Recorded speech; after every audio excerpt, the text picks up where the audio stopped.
Have you ever had one of those days where you get home from work, you sit down on the couch, and you are just utterly bone-deep exhausted? Oh, I think everyone knows exactly that feeling. Right, but then you actually look back at what you accomplished that day, and you realize you didn't do a single one of your, like, official tasks. Right, you didn't write the report or code the feature. Exactly, you didn't close the sale. Instead, you spent, 8 hours smoothing over this remarkably awkward email chain between two departments. Or predicting some logistical problem your boss was about to accidentally cause. Yes, exactly.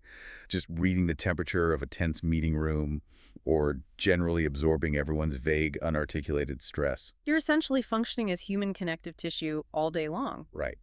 And it's exhausting. But it's a profoundly modern kind of exhaustion, isn't it? It really is. And we tend to internalize that feeling as a personal failure of time management. You think, I was distracted today or I wasn't productive. Yeah, I'm just bad at my job. Right. But the reality is far more complex. That exhaustion is actually a symptom of a massive structural shift happening across our entire civilization right now.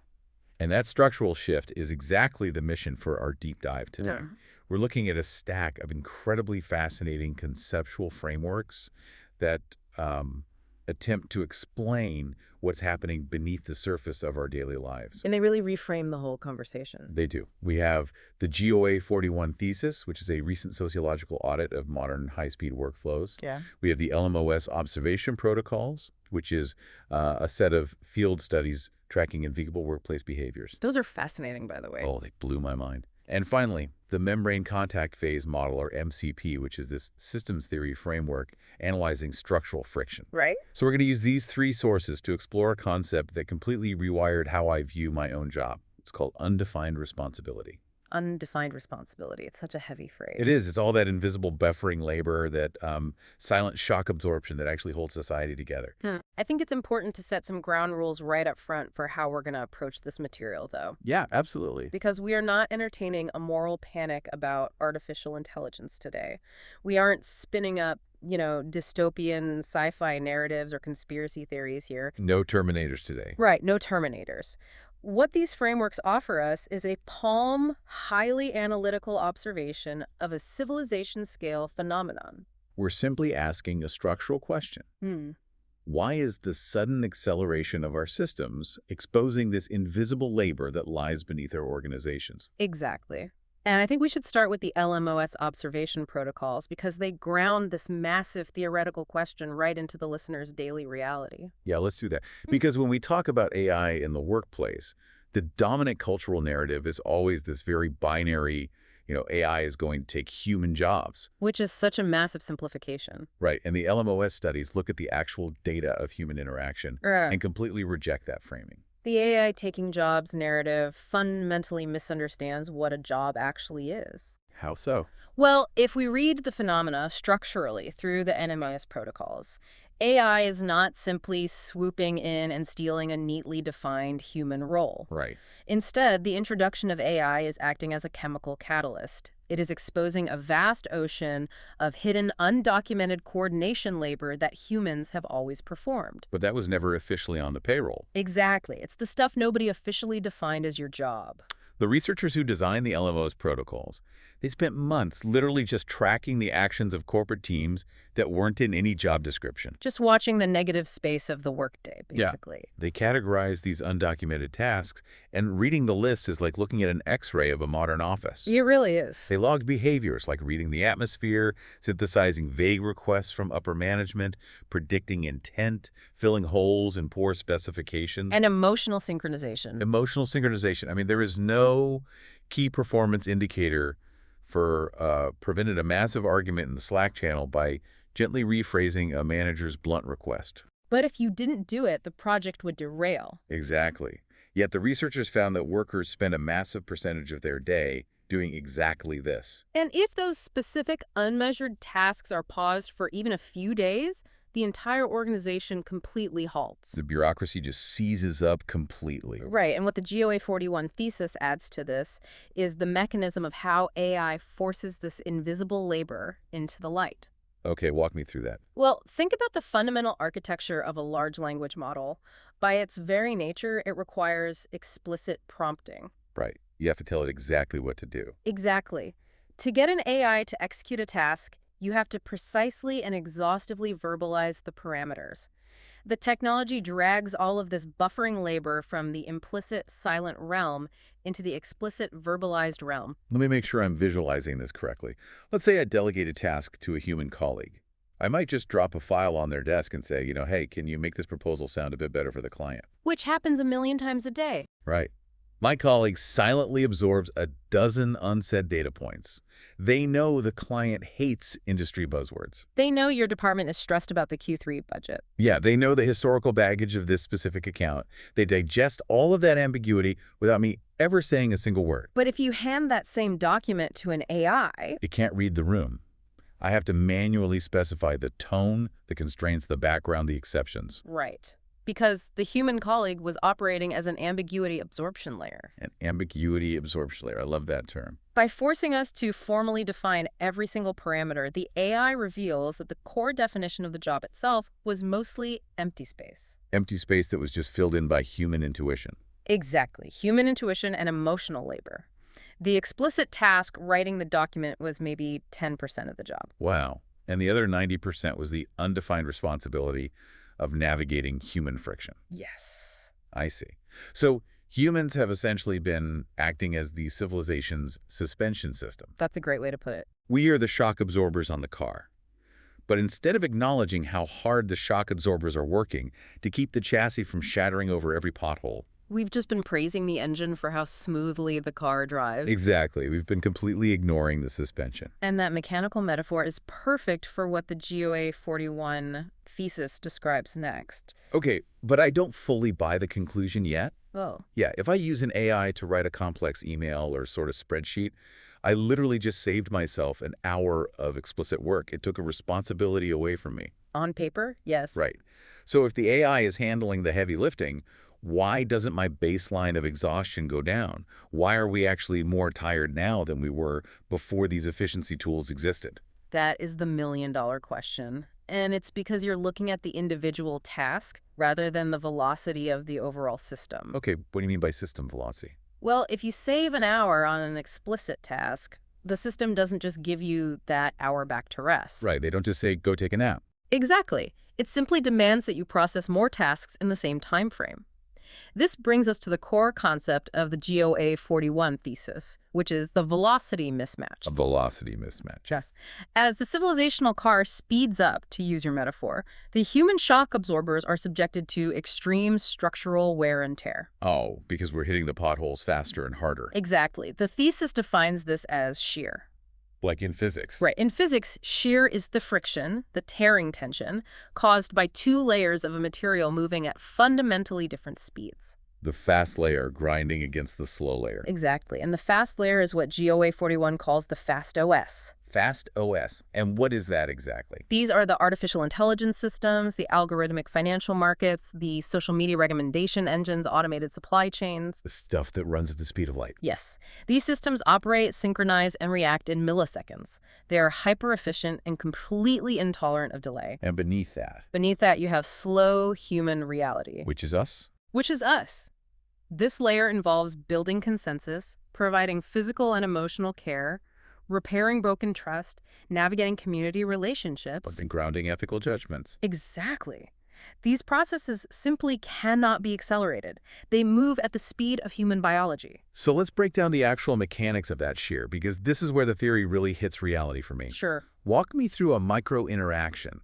How does a discrepancy in speed actually create physical or emotional fatigue for a human worker? Okay, consider an automated HR screening system. That's a fast OS application. Right, very common. It can parse 10,000 resumes in 4 seconds. It is incredibly efficient. However, the AI flags and rejects a stellar internal candidate because of a minor undocumented formatting technicality in their application history. Oh, I've seen things like this happen. Right. So the algorithmic action takes a fraction of a millisecond, but reality is messy and the candidate is deeply offended. Of course they are. Now, the human HR manager, the slow human reality layer, has to step in. And clean up the mess. Exactly. They must spend 3 hours auditing the AI's decision pathway, calling the candidate to smooth over the insulted feelings, arguing with the compliance team to manually override the system. And rebuilding the damaged organizational trust. Yes. So a fraction of a millisecond of automated efficiency just generated 3 hours of highly complex, emotionally draining human labor. And this is happening thousands of times a day across every sector. Oh. The fast system acts instantly, creating a wave of contextual chaos, and the human layer must scramble to repair the resulting damage, or what the sources call repolarizing the environment. Repolarizing, Yeah. meaning bringing things back to a stable baseline. Exactly. Historically, we had institutional structures in place to manage that speed difference. We had time buffers. Right, the padding. I mean, middle management, for all the jokes we make about it, was an institutional buffer. It absolutely was. The concept of business hours, the physical time it took to mail a letter, the weekend where you simply couldn't be reached, those were care layers. Yes, care layers. They absorb the friction. But these new fast OS systems demand total continuous optimization. They view a delay in response as a system error. So they actively erode those protective padding layers. And when you strip away the padding and increase the speed, The heat of the friction eventually alters the physical state of the system itself.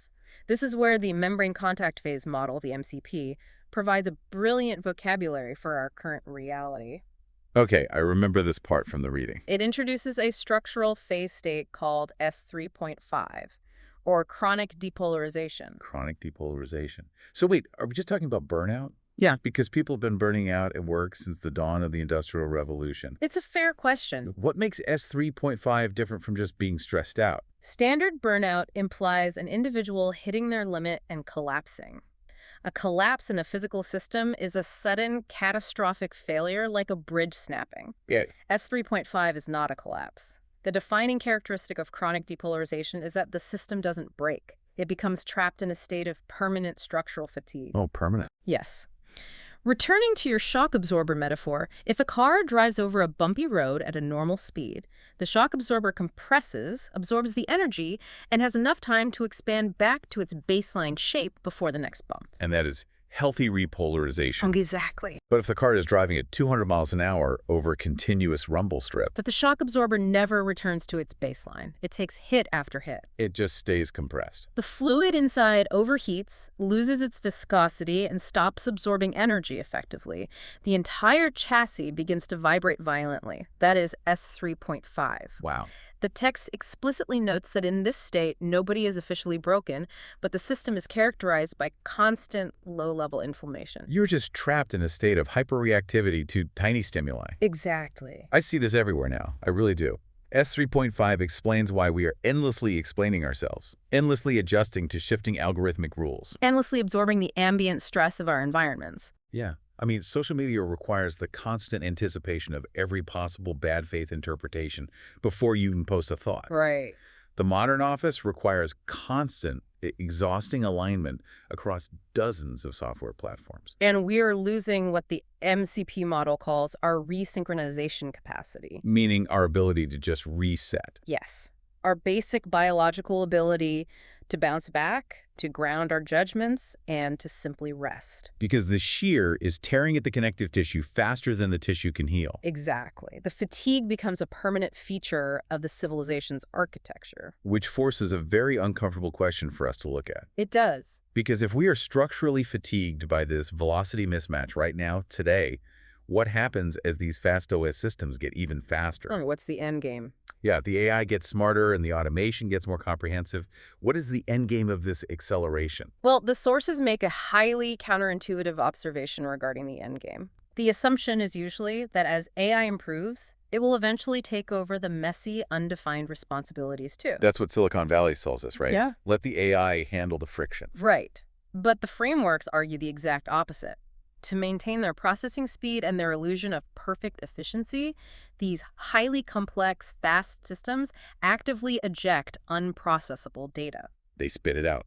They push the undefined responsibilities back onto the human layer. Wait, I need to challenge that. Go ahead. If the system is getting smarter, why wouldn't it eventually learn to handle the edge cases? Why dump it back on us? Because handling edge cases requires context, empathy, and ethical judgment. Variables that defy mathematical optimization. Exactly. Think about a highly optimized algorithmic supply chain. It detects a slight dip in raw materials and automatically fires off a command to reroute global shipments to save, say, 3 cents a unit. Okay, makes sense on a spreadsheet. Right. It handles the easily quantifiable math at light speed. But that rerouting cuts out a legacy supplier who has kept the company afloat during past crises. Oh, I see. The AI doesn't care about loyalty. It only cares about the current data point.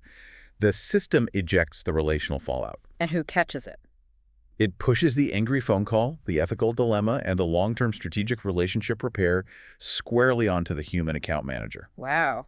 The AI accelerates the transaction, but the final, messy judgment is dumped right back onto the human worker. Precisely. So the grand irony here is that we are automating our world supposedly to save time. Yep. But the save time is immediately swallowed whole by the new, invisible demands of managing, monitoring, and cleaning up the contextual wreckage left behind by the high-speed system. That's exactly it. We are actively stripping away the very inefficiencies that were actually keeping us sane. I mean, the water cooler chat, the long lunch to smooth over a client relationship, the downtime between projects. The FastOS sees these as waste to be eliminated. But they were our buffers. They were. And the later versions of the MCP model address this exact paradox through a concept called the fluctuation stability extension. Okay, fluctuation stability extension. Yes. This framework completely redefines what a healthy system looks like. Under current corporate logic, a perfectly synchronized, highly efficient system with zero friction is the ultimate goal. Zero friction is the holy grail of tech. Right.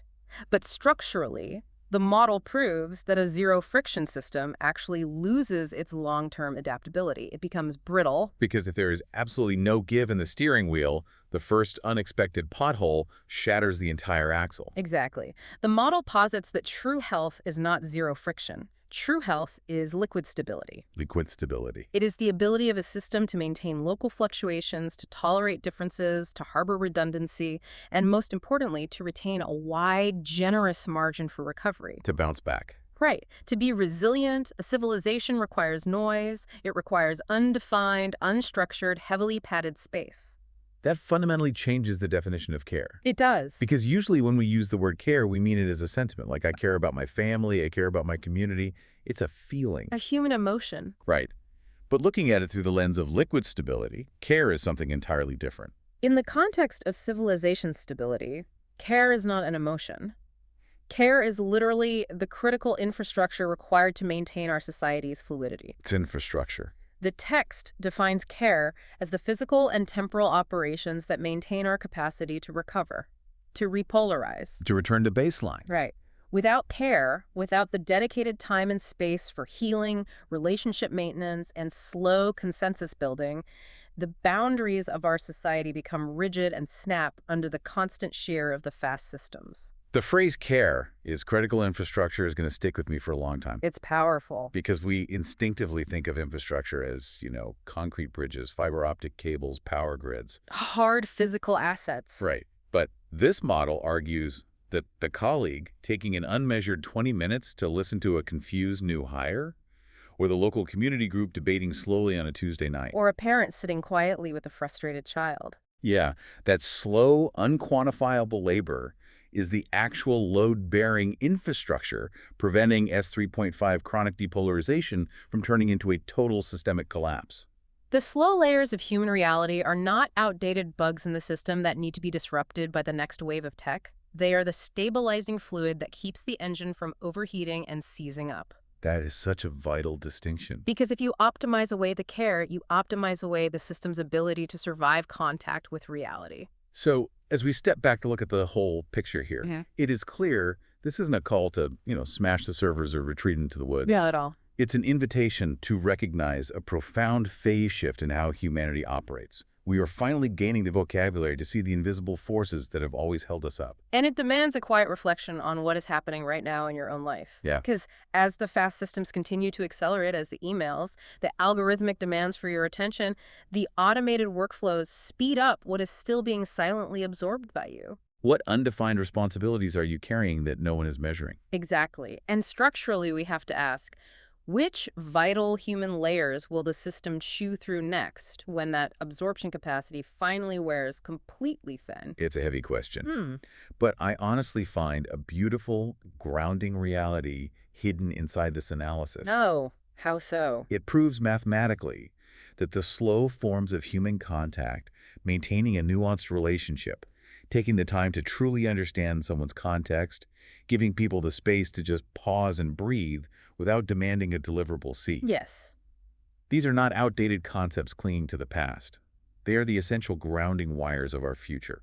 They are the only mechanisms capable of processing the shear. They're the very definition of resilience in a hyper-accelerated world. I want to leave you with a final thought to mull over as you navigate the rest of your week. We've established that our entire civilization has secretly been running on the silent absorption of friction by unseen, unmeasured human labor. We are the shock absorbers. We are. But what would happen if we stopped viewing care and delay as operational inefficiencies that need to be optimized away by the next software update? And started treating them as infrastructure. Exactly. What if we started actively designing them into our lives as the absolute most vital infrastructure of the future? What if the most advanced, radical thing you can do tomorrow is simply take a minute to absorb the bumps in the road and give yourself and the people around you the grace of a slow recovery?